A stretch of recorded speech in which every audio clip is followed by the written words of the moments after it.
Welcome po uli sa aking channel, at sa lahat ng mga subscribers, sa mga bago palang welcome po, kung may hilig kayo sa bagay spiritual, mga bagay na kakaiba, tungkol sa third eye, palm at card reading, ito ay gabay lamang mag-like, share, subscribe, at hit na rin ang notification bell para ma-notify kayo sa mga susunod na mga video ko. Salamat po.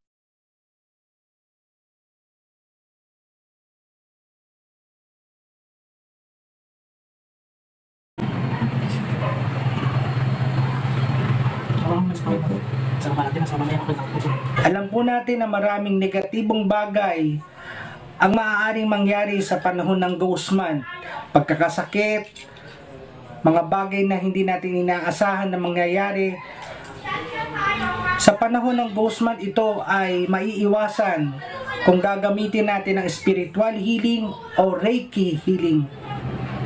Magugulat ka, magugustuhan. Basta 3 ilaw ang gusto ko nakaayos dyan.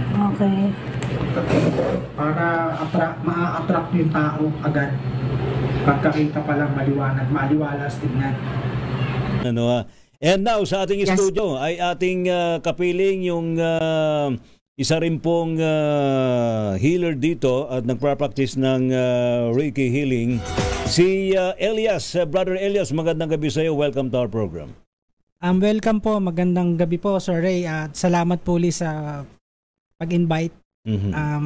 Welcome. Pati po sa mga iba po nating kasama dito. Si Ma'am Jo po. Oh, si Ma'am Jo. Magandang gabi po at saka po dun sa mga nagagandahang kasama niya. Si Miss Cora and Miss H. Okay po. Siyempre ang aking laging kasama si Brother Arvin. Yun. Pinakilala mo na si Brother Arvin. Brother Arvin, welcome back sa ating program. Kumusta ka na? Yes, magandang gabi po sa inyo, Sir Ray. Masayang-masaya po ako. Maraming po salamat sa pag-invite ulit at magandang gabi din po kay Brother Elias, kay Miss H, kay Miss Cora Guidote at kay Ma'am Jo Bilasano. Elias, anong ginagawa mo pag ganun?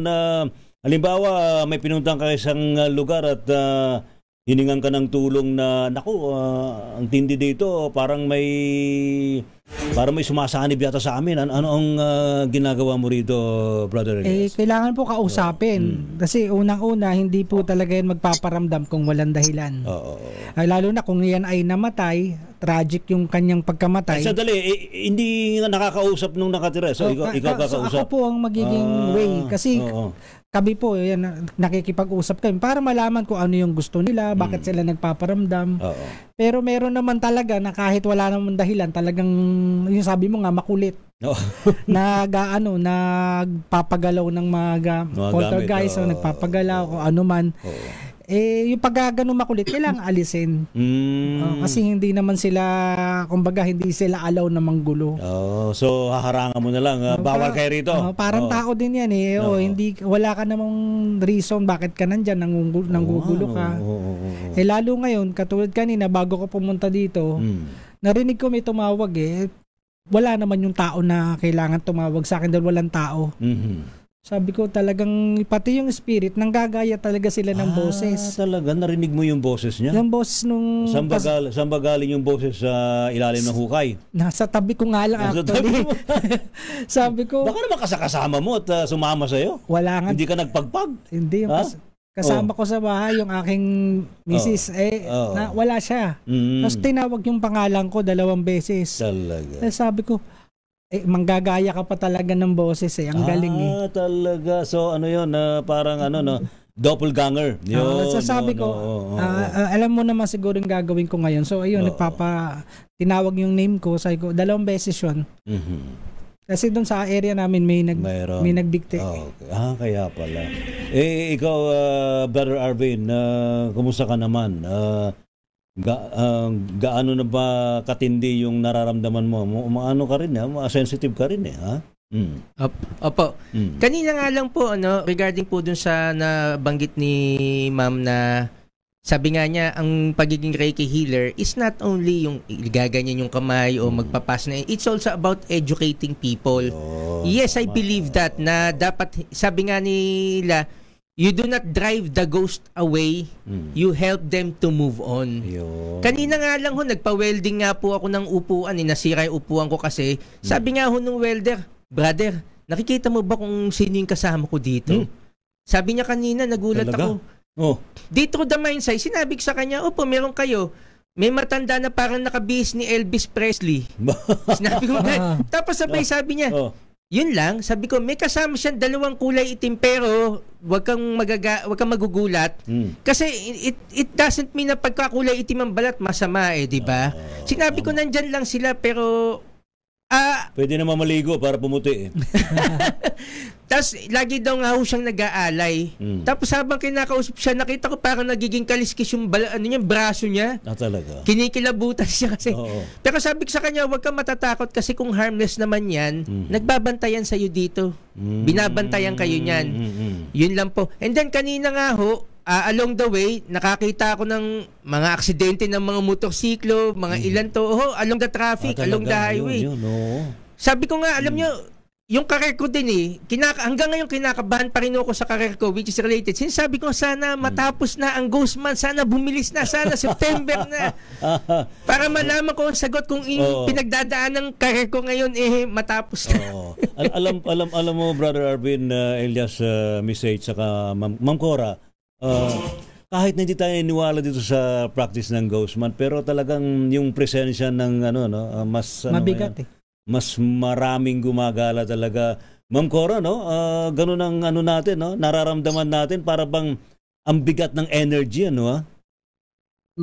Actually, kanina rin, may nakita rin kami aksidente, yung truck na bumaliktad, So, alam mo, kailangan rin kasi natin talagang pagtuunan ng pansin yung mga, spirits kasi kailangan rin talaga nila ng tulong kasi maraming mga spirits na mga namatay na wala nang umaalala sa kanila kaya we have to pray for the poor souls, di ba? So, di ba tayo meron sa Christian practice, meron tayong All Souls Day. Yes. So itong Ghost Month, ganun din, parang All Souls Day din to sa eastern side. All Souls kaya kailangan natin parang All Souls Day din, di ba? Kaya lang mas mahaba. Sa atin, isang araw lang yung All Souls Day. Pero sa ibang bansa, Ghost Month nga ang tawag nila. So maraming araw na tinutuon nila para to make peace with these human souls at saka para ipagdasal sila at tulungan na makatranscend. Yun. So kaya importante itong month na to na maging conscious tayo na talagang ipagdasal natin. Kunwari yung mga, alam mo yung mga batang na-abort? Ay, oo. Kailangan din na ng dasal. Kasi they were mutilated in their mother's womb. Wow. So, iba yung pinagdaanan nila. So, walang nagdadasal para sa mga yan kasi akala nila, yung iba akala nila, fetus lang yan, wala yung buhay. Pero, may kaluluwa na yun. So, yung mga ganun, kailangan ipagdasal natin. Oo.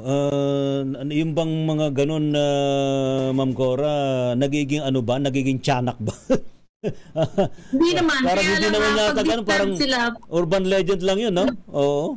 Alam mo, pag lost soul, hindi sila makatranscend kasi may emotional connection or attachment dito sa mundo.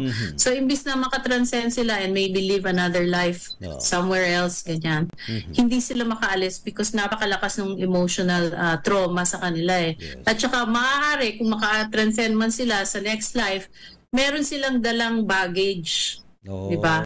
So mas maganda bago pa sila maka-transcend malinis na yung matanggal na yung emotional trauma na yon sa kanila kasi dadalhin nila yun sa susunod na buhay. Maaring sa susunod na buhay gumanti sila, di ba? Ayo nga. So hindi maganda. Oy, soldier guys, iba't ibang mga lugar. Yung isang brother na kasama natin, medium siya, kinakausap niya yung mga kaluluwa, no? So mga katulong yun, nakakausapin talaga sila. Ayan. And speaking of mediumship, si Brother Elias, ano experience mo tungkol dyan? Paano mo na-appease yung mga mumu sa isang bahay kung sakaling meron?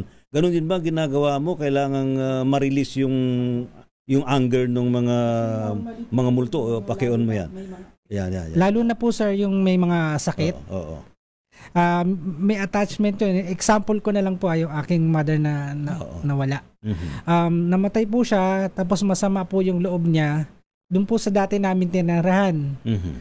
Tapos wala na po kami doon pero yung yung bahay na yon, doon sa may hagdan kasi doon, ang mama ko pagka umaakyat doon, lagi nakatakong.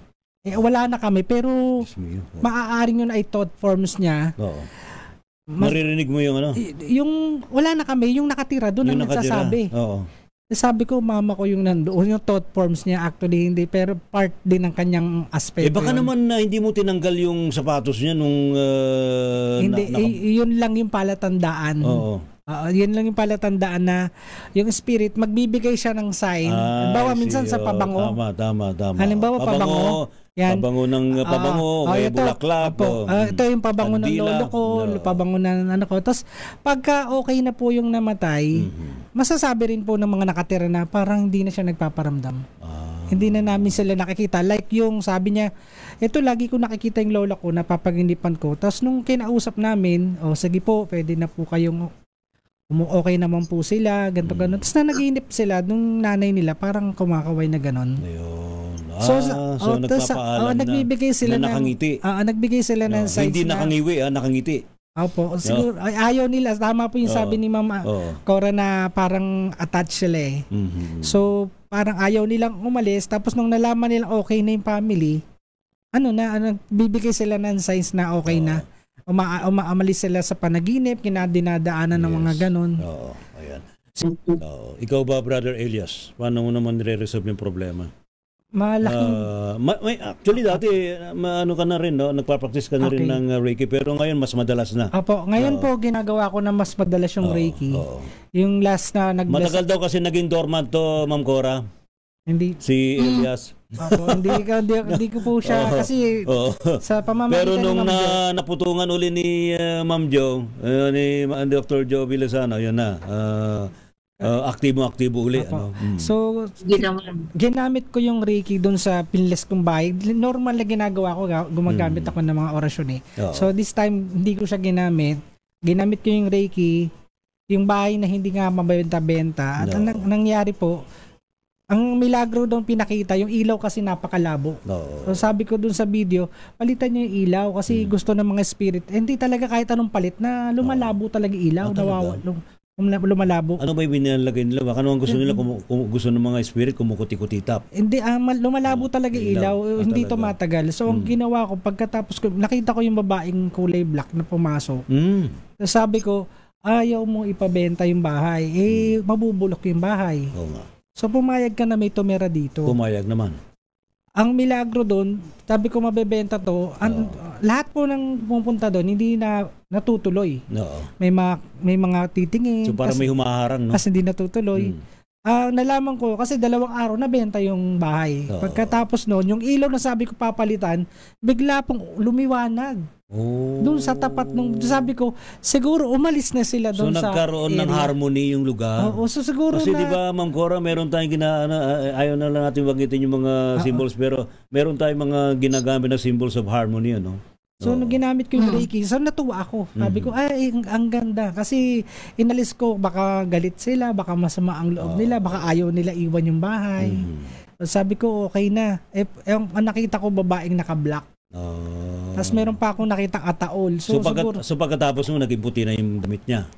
Nawala na po siya. Nawala na, lumabas. Lumabas na. Tapos so okay na. Iniwan ko yung kandila dun sa labas. Tapos pagtingin na ng 2 araw, may kumuha na.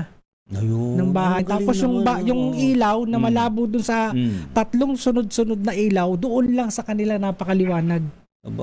So sabi ko, ayun yung sign. Sabi ko, sana pinicturean ko pala yung ilaw. Malapit na makumbinsi si Brother Arvin para maging Reiki practitioner din siya, no? Apo. Nandiyan naman si Ma'am Cora. Nasa holistic pa rin naman ako. Master Reiki Master natin. Although gusto kong maging Reiki healer, pero sa ngayon nagiging holistic healer muna ako. Katulad nung nabanggit ho